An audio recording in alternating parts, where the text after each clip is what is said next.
There you go, in case you didn't know that. Okay, welcome everybody to Friday afternoon at the Manor. And we have a wonderful, inspirational speaker today, and which we'll hear more about from our delightful host, Susan Johnson. Over to you, Susan. Thank you.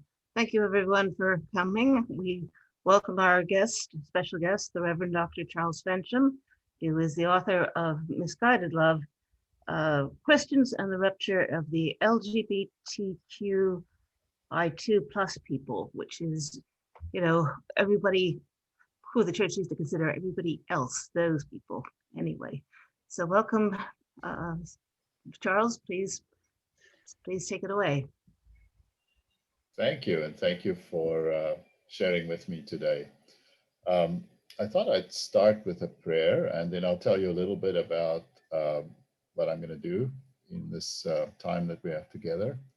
And of course, it'll focus mainly on the book, but I'll tell you more about that. So let us pray. O God, who calls us to community, work through the barriers of technology to draw us closer together. Speak in our hearts, despite the flat screens and the muted voices. Break through the impediments presented by our desire to protect one another. Come to our hearts, Lord Jesus. There is room in our midst for you. Amen. So I'm going to start by sharing a couple of slides, and then I'll probably go back to a group view so that I can see everybody and chat with you in that way.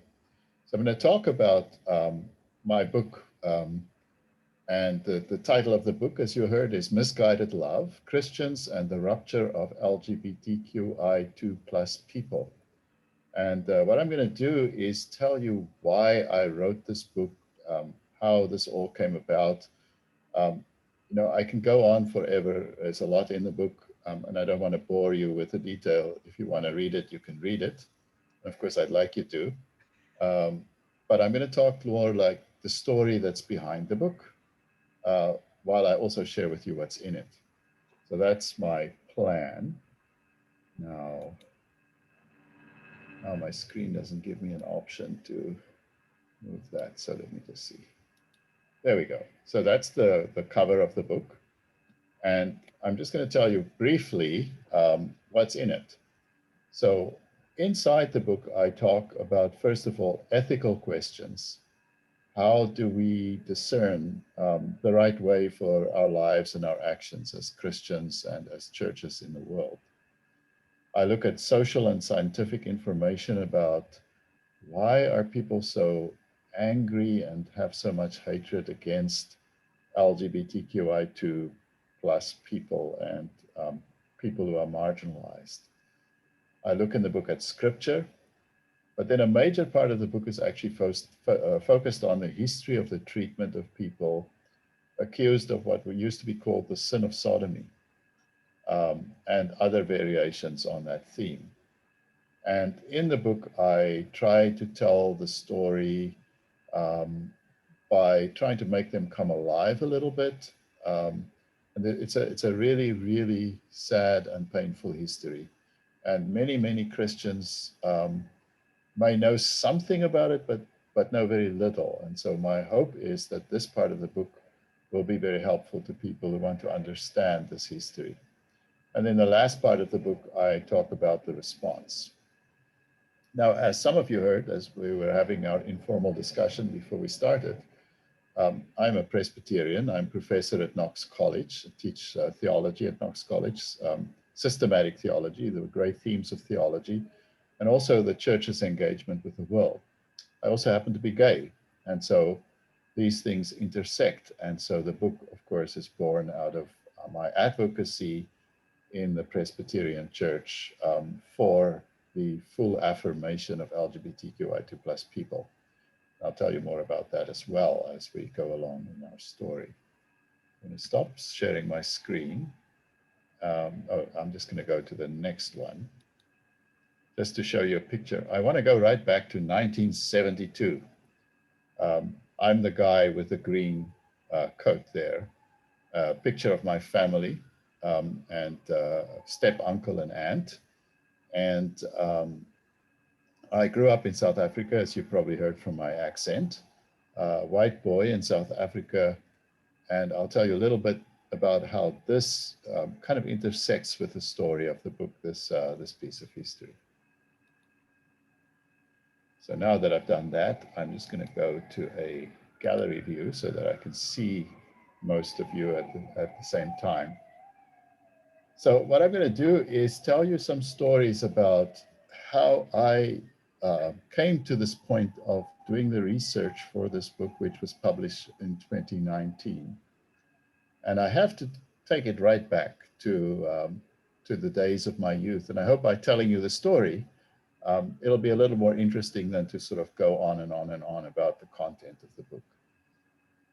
So as I mentioned at this picture that I just showed you, I grew up in South Africa, privileged, white. My father was a professor at the university. I ended up going after high school to University of Cape Town, and I studied architecture. And one of the assignments we were given in our first year, just around Easter time, was to go and find vernacular architecture. So architecture developed in the southern part of Africa, and to just study and draw it and bring it back to class and then discuss it in class. So a friend of mine and I, two of us from the class, decided that we would go and visit a mission station that was created by the Basel Mission. So the Basel Mission was a reformed mission society that sort of came from the Rhine Valley area in Europe.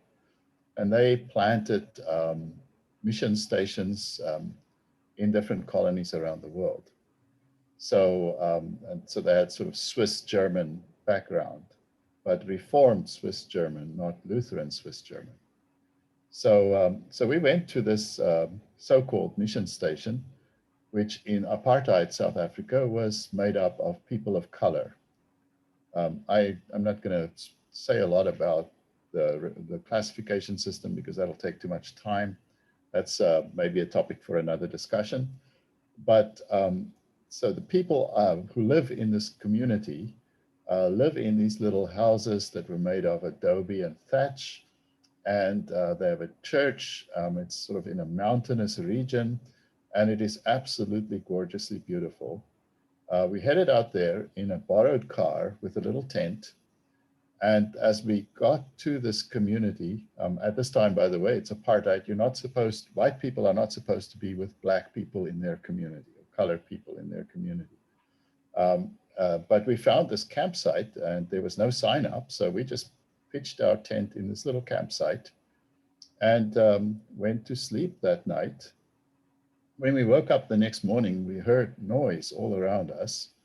And as I poked my nose out the tent, there were tents and trailers everywhere around us. People showed up throughout the night for the Easter weekend to come back to the community.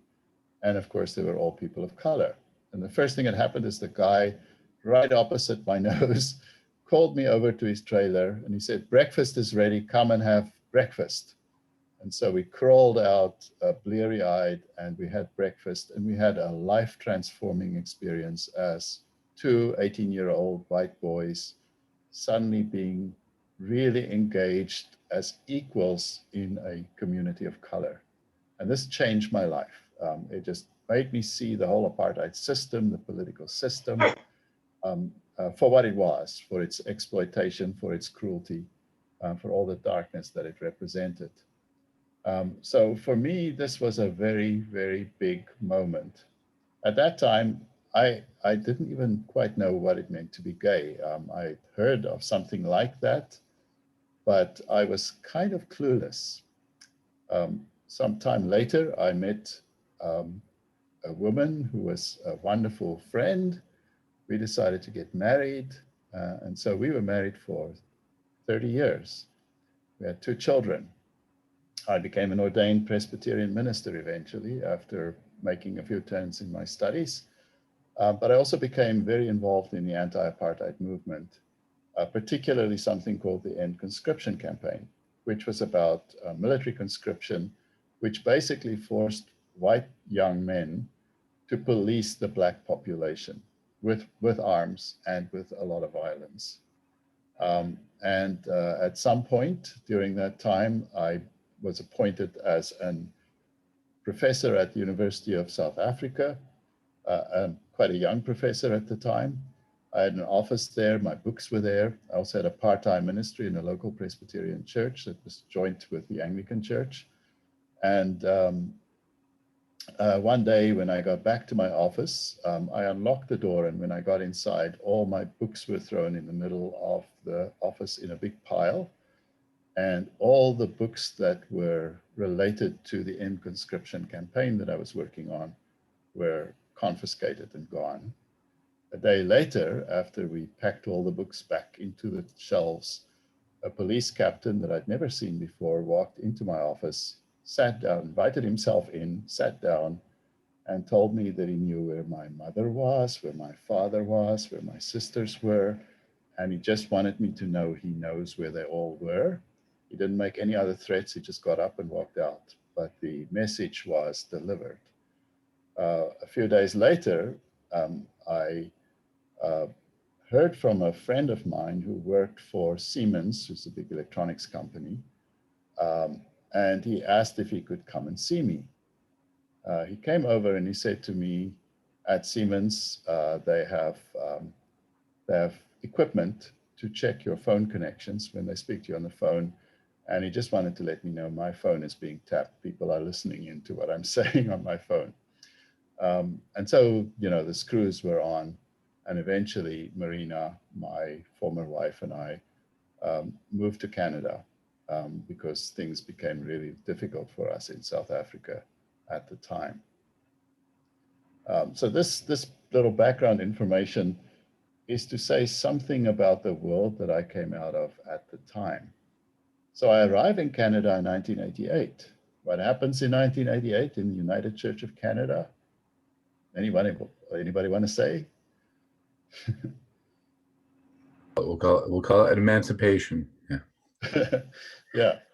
So, and you know what happens in the Presbyterian Church in Canada at the same time is a whole bunch of people leave the United Church and join the Presbyterian Church because they're not happy with the decision of the United Church. By that time, I had pretty much figured out I was gay, but I also felt I'm married. I really care for this person that I'm with.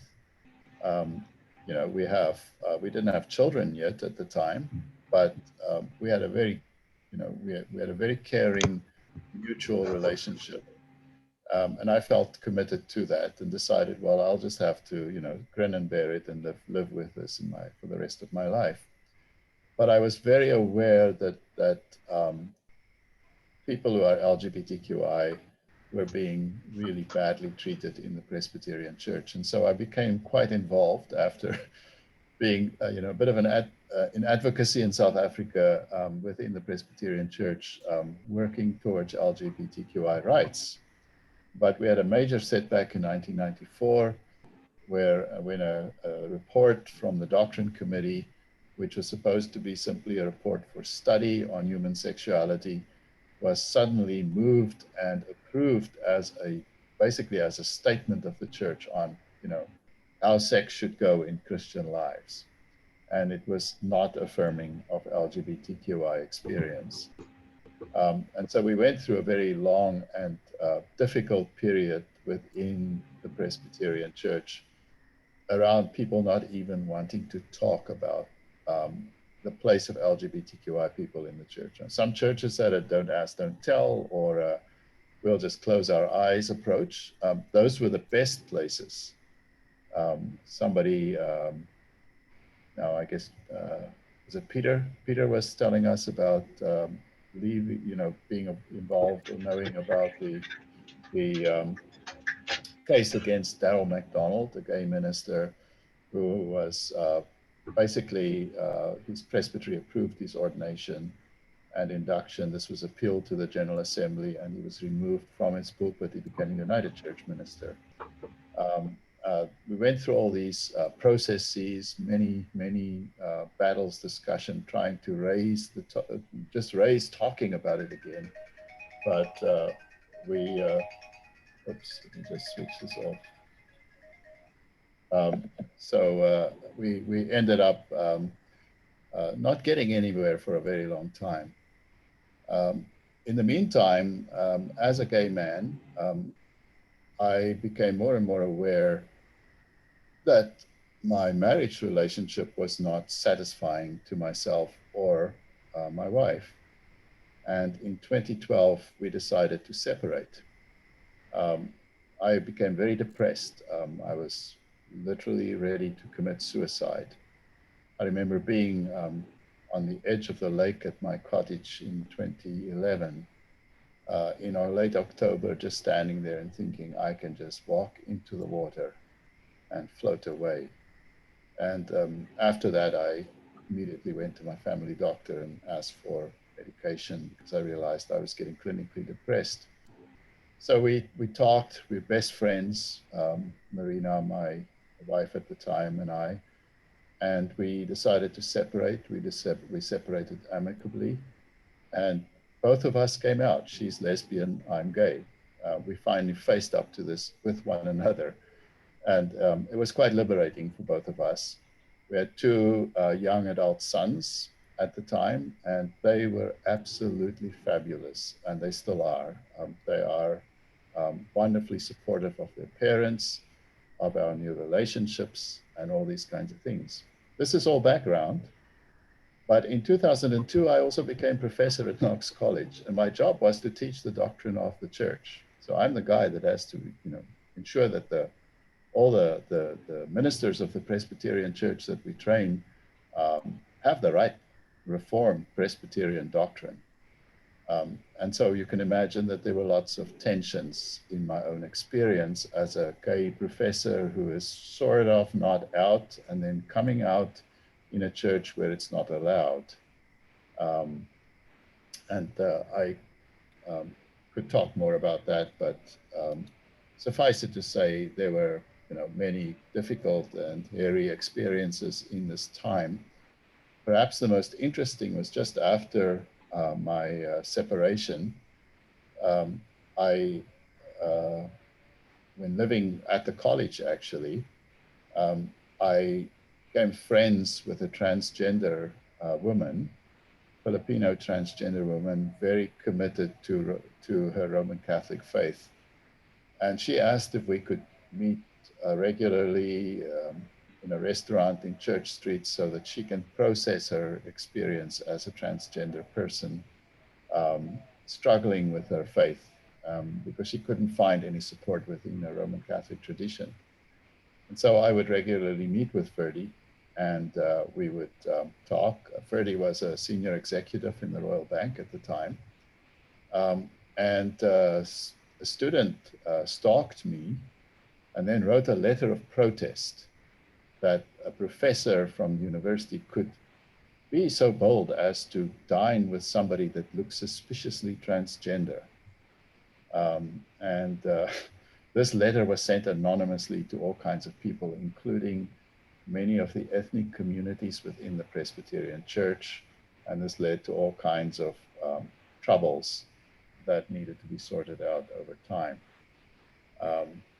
I survived, but it was only just. So these things are the background. So you can imagine that around that time, I realized that within my own community, I needed to speak out and do something beyond, the sort of background discussions and, motions and things that we were working on. So I had a sabbatical coming up, and I started actually doing research on the history of the treatment of people who were considered to be unacceptable within the Christian church from its earliest times onwards. And there were different words and ideas associated with this. And I tried to figure out, first of all, why are people so worked up about it? Why is it so difficult for people? I'm still puzzled by that, actually.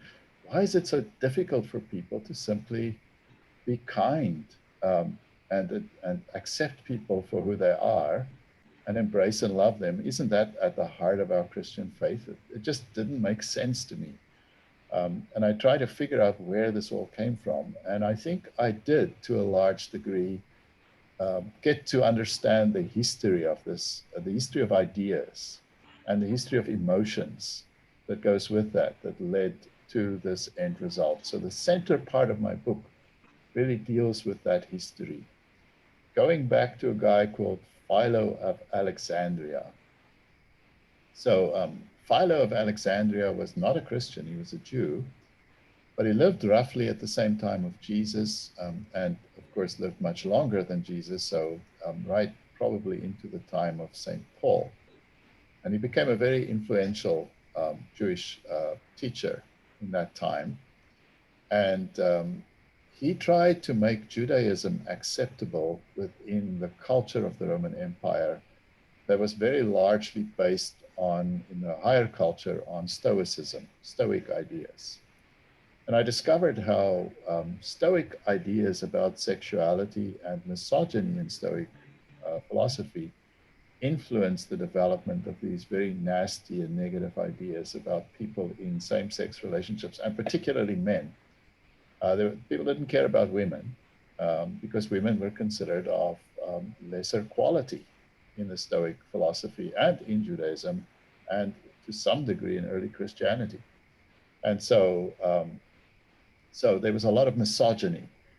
And the big complaint seemed to be that came up that, if a man is in a relationship with another man, one of the men is turned into a woman-like character, and this is simply unacceptable in the cultural view of the Roman world at that time.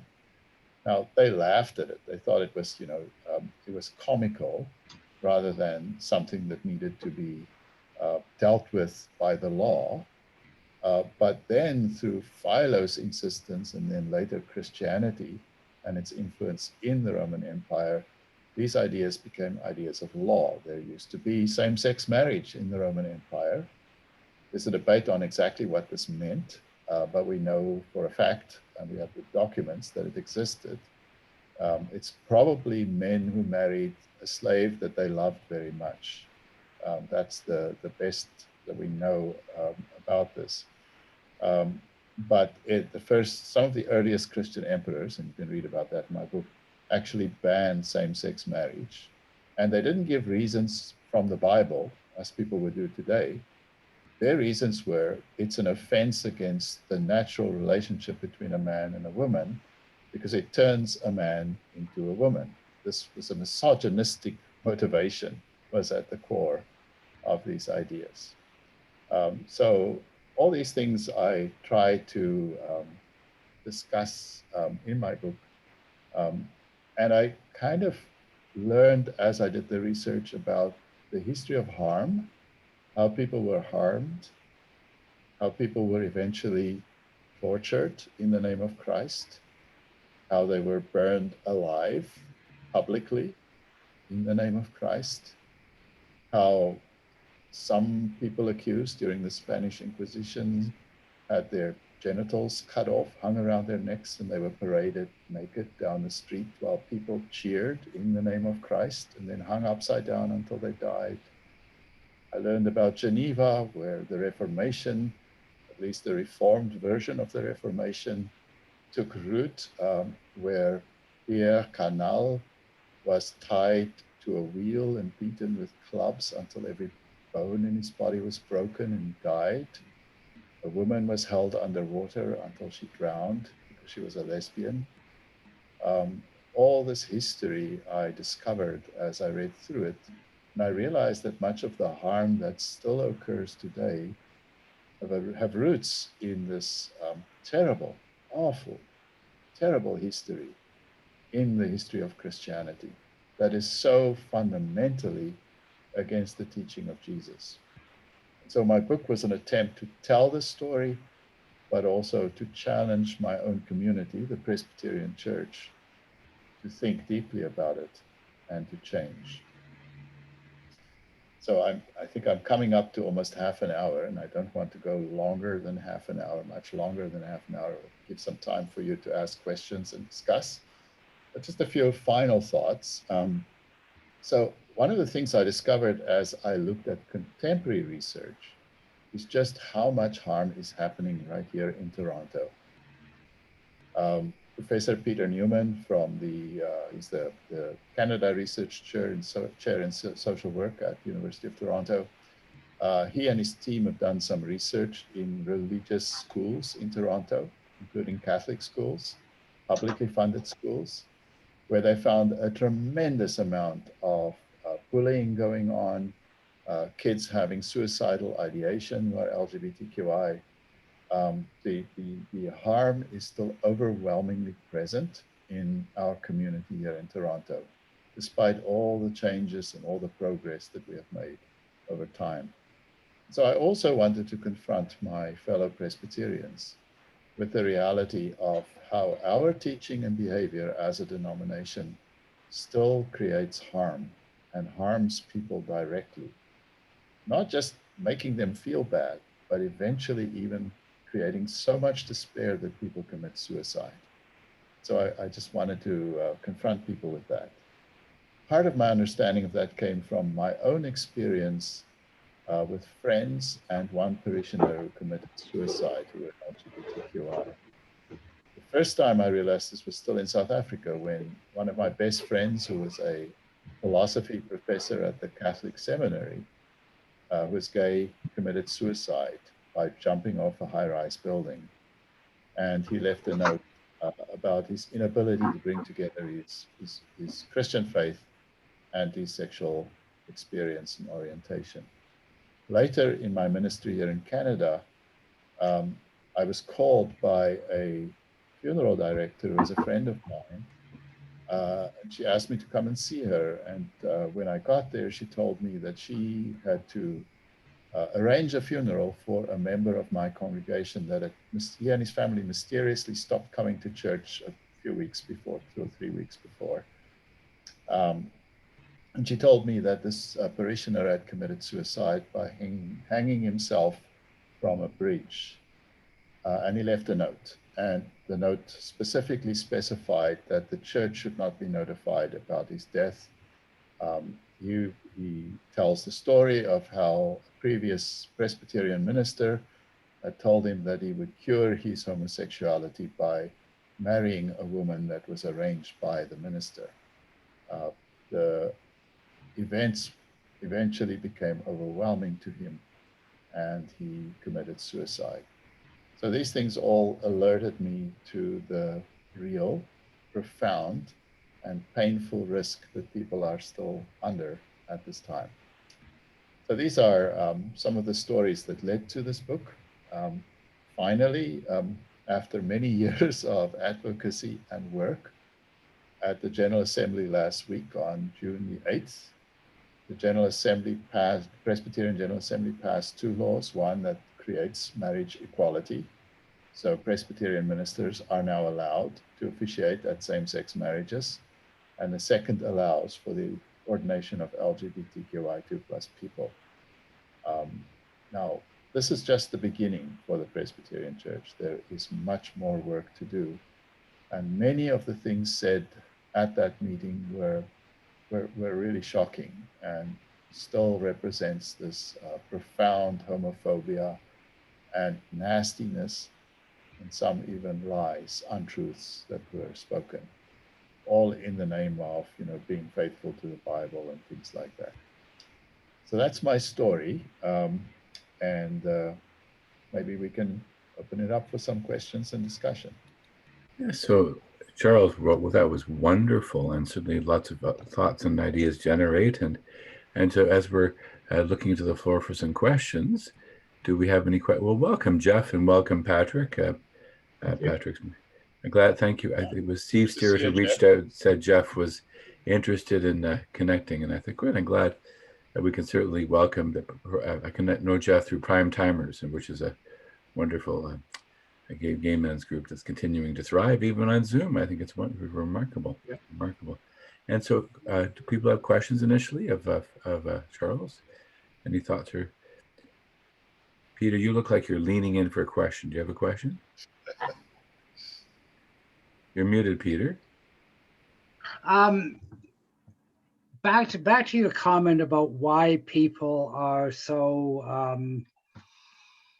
anti-gay. I wonder whether, at least for men, whether it's some degree of fear that they wonder whether they see a part of themselves in this and they just don't want to have to deal with it. Yes, and so I have a chapter in my book where I look at different, I think these are all contributing factors to this process. There's some theories from evolutionary psychology that's quite interesting. There's work by the philosopher Kristeva on the feeling of abjection of something is dirty, you don't want to touch it, you don't want to eat it. That is, inherent to our human experience and our human evolution. There's theories by René Girard, the philosopher, literary critic, who argues that this is also a form of scapegoating, that scapegoating is a very old process in human society to deal with tensions that develop.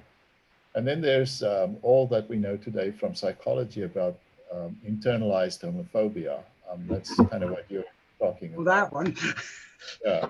So internalized homophobia is now a well-established idea and phenomenon in psychological work with people. And it is about people being basically growing up disgusted with themselves if they are gay or lesbian, and it's, if people don't integrate that into their experience and acknowledge their feelings and struggles openly and work through it, then it can become an excuse for actually taking it out on other people. And we know this, I mean, there's great examples, now bad examples, painful examples from the US, where you get these conservative evangelical evangelists who are secretly visiting gay prostitutes, but they preach against homosexuality. It's been a series of those revelations have come out over the years. And these are not, things to be laughed at. It's actually very painful to think that people get in such and that's why I use the word rupture in the title of my book. There's a rupture inside people that they can't reconcile and they really struggle with. I think this is true for many of the people I heard speak last week at the General Assembly. So there's some of the anger and the anguish with which they oppose just oppose equality for others and say that they are being harmed because suddenly, LGBTQI people are okay. They claim this harms them. It doesn't make any logical sense. How does it harm somebody? But somehow I think they really feel harmed. And it has something to do with these internal processes. So there's a guy called Jonathan Haidt, H-A-I-D-T is his last name. He's a psychologist in the US.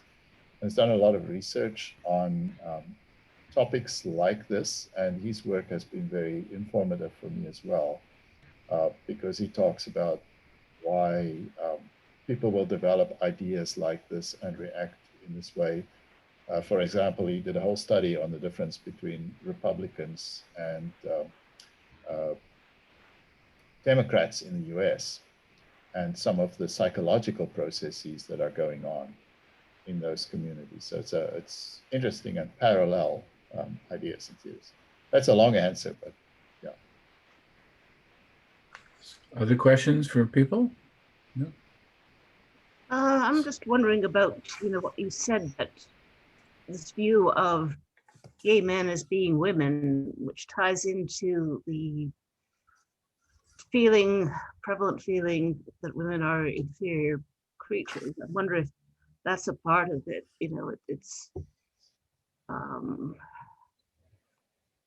also, what I find, like I started off in the Roman Catholic Church and left it in my 20s, but it's the sort of hypocrisy on the one hand, this is wrong, but we're going to go ahead and do it, but you're not supposed to know about it. it's just this very, uh, very unhealthy mindset that people have been raised with. I'm just wondering what the way around that might be. Yeah.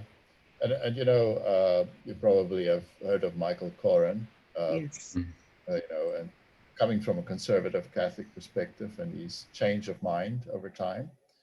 One of the things he says is, and he says this based on many interviews he did with Catholic priests, he says that the Catholic Church is the biggest employer of gay men in the world, literally. Um, and a lot of this has to do with the whole idea of celibacy Mm-hmm. as an ideal. And in my book, I actually write about the development of this idea of celibacy because it is parallel to, it emerges originally in the time of early Christianity as part of Stoic philosophy. And I don't talk about here about, ideal Stoic philosophy, so the great Stoic authors who have a lot of good things to say, but the popular culture that evolved around Stoicism. One of the ideas was that to have the kind of passion that's involved in having sex with somebody else, enjoying sex with someone else, is not a good thing. It's actually lapsing to a lower state in your life. This was an idea in Stoicism. And so when Christianity entered into the Roman Empire, um, of course, the Roman high Roman culture looked down on it. It was a stupid religion in their view. And one of the things that the early Christians tried to do is they tried to defend Christianity in terms of the culture and expectations of the Roman culture. And they actually developed this idea that the Christian bishop is the most perfect example of a stoic man because they don't have sex. Mm. And they can control their passions. And in fact, Stoicism believed that women cannot control their passions. Women are unable, I mean, it's a stupid idea, but this is what they believed. So the misogyny included this idea that somehow being a woman is a lower state of being where you can't control your passions. And a true Stoic man is a man who controls his passions. Uh, and parallel, one of the reasons for the development of this idea by the 3rd century is that initially a Roman man was defined by being a good soldier. So if you can say that you have fought some great battles and you won, you killed some people, you are a really impressive Roman man. And it was called the via militaris. It's the way of the military way of establishing your manliness, your manhood in the world. But then the Roman Empire started to collapse and they were losing their battles. Okay. And Call so me back. it became very hard Call me to, back, but let's. some time there. Um, so it became very hard to establish that you are an admirable man. And so they shifted to this idea that an admirable man is not a good soldier, but a man who can control his passions, who has as little sex as possible. And so Christianity started to grab onto this idea and saying, really good Christian men are men who can control their passion to the point where they don't have to have sex at all. And in fact, there were Christian leaders in the 2nd century and early 3rd century who argued that Christians should not have sex at all. And then they had a big fight about that because they said there won't be any more Christians if you keep doing that. so eventually it won out, the idea won out, well, you can have sex. There are 2 ways. There's the better way of being the celibate man who controls his passions. They don't talk about women at all. But this is the better way. I mean, a woman can become a nun, of course, but you can become this man who controls his passions. Or there's the way of life of the lower life, but also a good Christian life, where you get married and you have children, but you only have sex to procreate. And that idea is still quite strong in Roman Catholicism and actually lurks behind much of the homophobia and anti-gay marriage arguments that we face today. because it's the idea that if you can't generate life through the sex act, you're doing something wrong or bad. Now, Pope John Paul II actually developed this idea of unitive love, where he sort of created an idea beyond this idea that, so there could be sex without procreation. That's good. But really, procreation is still the most important thing. But that's where these ideas originate. So it's a really interesting topic that you raised there, Susan. So many questions. There's a culture pre-Christian of the notion of offering a virgin to something to appease the gods, and I cite the example of Greek culture where they would send 10 male virgins and 10 female virgins to the Minotaur in Minos. I mean, which is so somehow this is not just a Christian idea, and so but we extrapolated it into Christianity. But question related to that, but not. So there's also people in contemporary society, and more in gay lesbian culture, who see themselves as asexual. Or I mean, I may be getting the terminology wrong.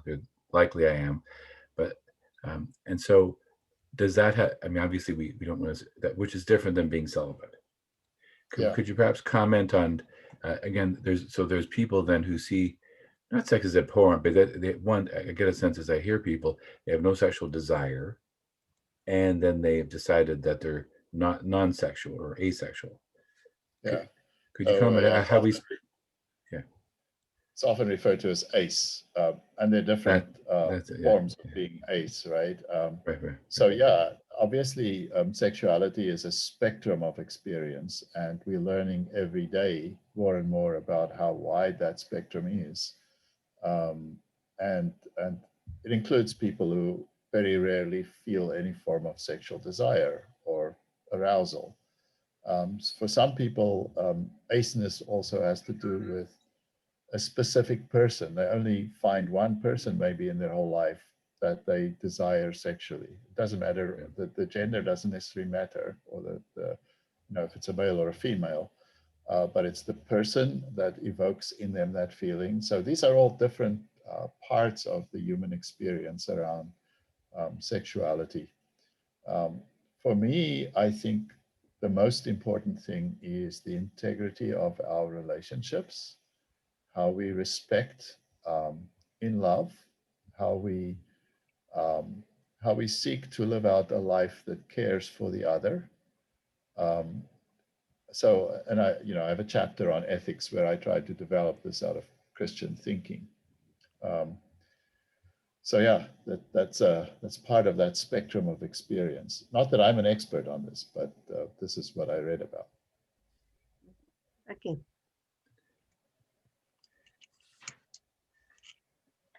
Other questions? I have a few more myself. So when you think of the journey in not only in the early Christian church, where we go from I call it vacillating between liberal thought to more conservative thought, which seems to be almost like a pendulum. Every era does this back and forth, back and forth. And you mentioned about the Roman Empire. Again, when we hold up the whatever we call Roman Christianity, but wasn't there other maybe more liberal expressions of Christianity, say in the Celtic Christian Church? I know they talked about male and female being equal. I don't know their insight about gay, lesbian, trans, bi, but the Cathars who we practically massacred in the Middle Ages, I think they were more open-minded as well. So do you get a sense that there have been periods in history where not the whole church, but pockets of the church have developed more liberals, not liberals, maybe not the word, open-minded stances? Yeah, there's obviously the history doesn't always, we don't always have records to help us really understand what was going on in people's lives. One of the great or the most important sources that I drew on in writing my book are actually the city records of cities like Venice, where a lot of people were killed, publicly burned, mainly for economic reasons, because they were afraid God would judge their city if they didn't burn the gays, basically. Because, cities of Sodom and Gomorrah were destroyed was the theory because of gayness. It's not what's in the story actually, but that's what people believed at the time. And actually, I do a whole thing on the word sodomy and how that developed. That came from Philo of Alexandria, not out of Christianity. But that being said, there are some snippets of information that tell us of something different. One of those is brother-making ceremonies. So in some of the ancient documents from both Eastern and Western Christianity, there are marriage liturgies that were contained in documents that also had brother-making ceremonies that were almost exactly the same as the marriage ceremony, but it was for two people of the same sex. Right. So people hotly debate, exactly what that meant. Did it mean these brothers had sex or not? We don't know. We will never know, probably. But we do know that people recognized special same-sex relationships as an important part of Christian experience. Then there are examples of where it was more clear that in some parts of the church throughout time, such sexual same-sex relationships were actually accepted by some. One example is a story that we get from, I'm trying to remember the name of the famous French author and historian who traveled the world, but he was in Rome and he wrote in his diary about a moment in Rome when he was there when a priest had actually married several couples, same-sex couples, and then there was a great prosecution that came as a result of that, and they were all killed, including the priest, for doing this so-called awful thing. But it shows you that there were people who had a different attitude. We know from during the time of the Spanish Inquisition. The Spanish Inquisition is very interesting because one way to consolidate power was to, first of all, give the king and queen, Ferdinand and Isabella, the power to actually act on behalf of the church against people accused of sodomy. And the reason why they wanted that power is they could actually take the possessions of people that were found guilty of sodomy. So a lot of people that were their enemies were accused, maybe not even correctly so, but accused. And then they were killed during the Spanish Inquisition, and their possessions then became part of the possessions of the crown. So there was an economic motivation. Same thing happened under Henry VIII in the UK, or at least in England, not the UK. So, but Spain also reigned over Sicily at the time, and they had a whole inquisition going in Sicily against people accused of sodomy.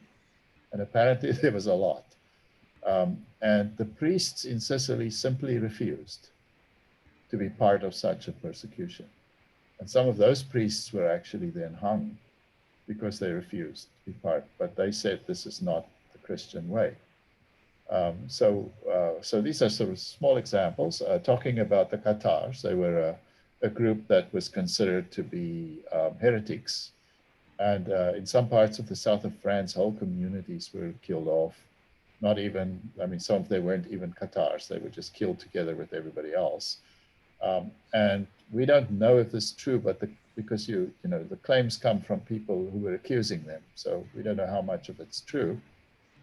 But one of the stories about the Catars was that they actually, they were against having children because they believed the end of the world is coming.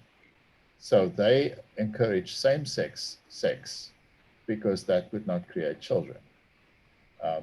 So that's the story. If that story is true or not, we don't know. But they were also sort of associated with a movement in Bulgaria. And so they would talk about the Bulgar movement, which was also considered a heretical movement.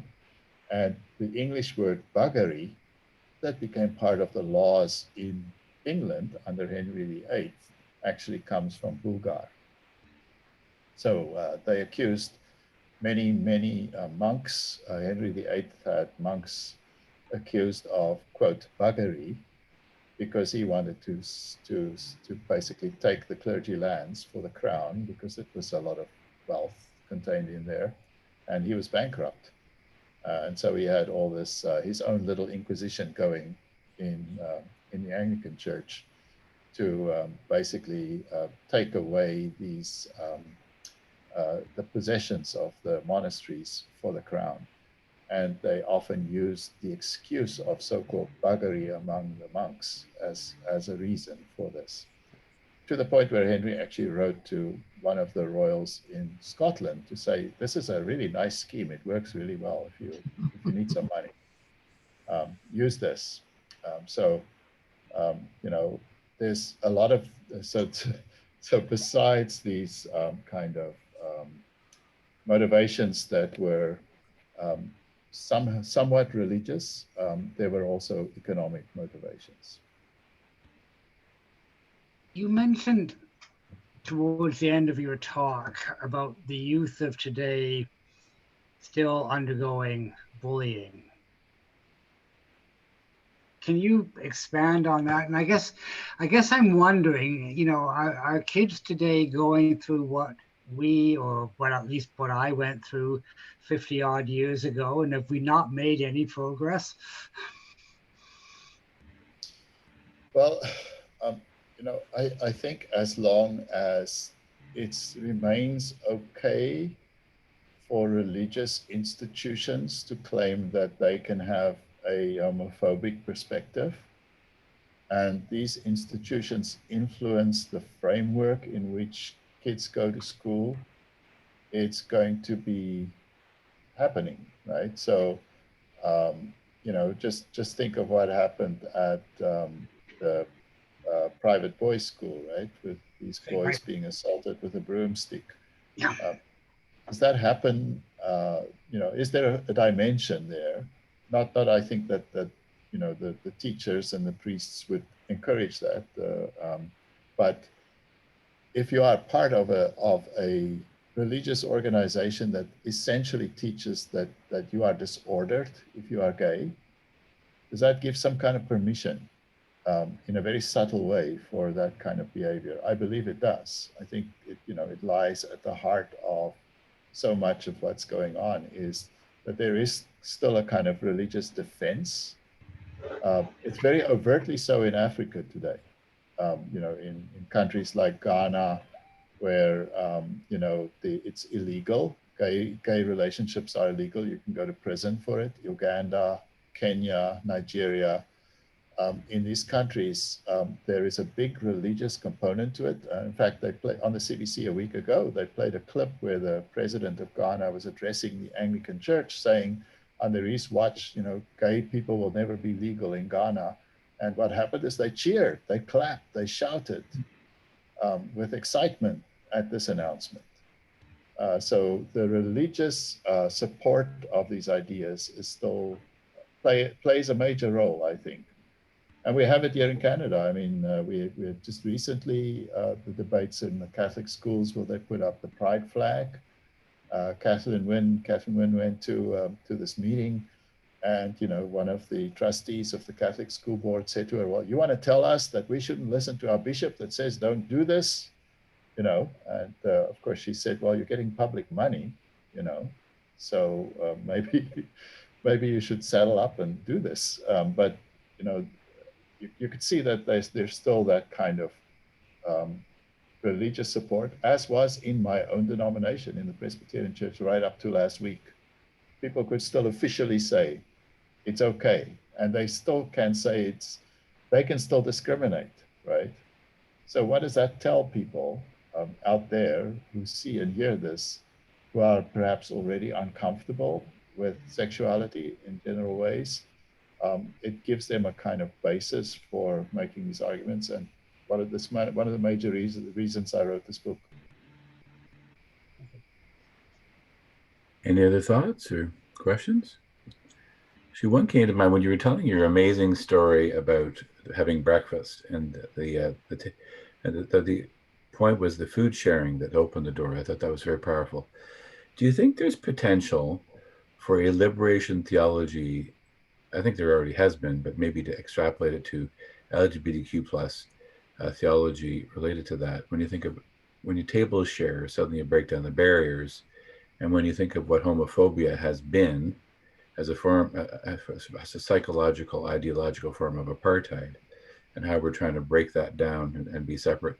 I mean, I think we raise that when we think of the idea of there needing to be a village to be safe, and how that's expanding.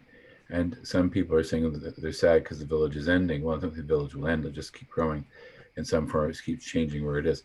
But when you think of apartheid, do you think, in what we're talking about today, do you think there's a need then to perhaps expand uh, the village so it isn't just a physical location? It becomes more of a principle by which we live by. Yeah, I could only say yes, I do.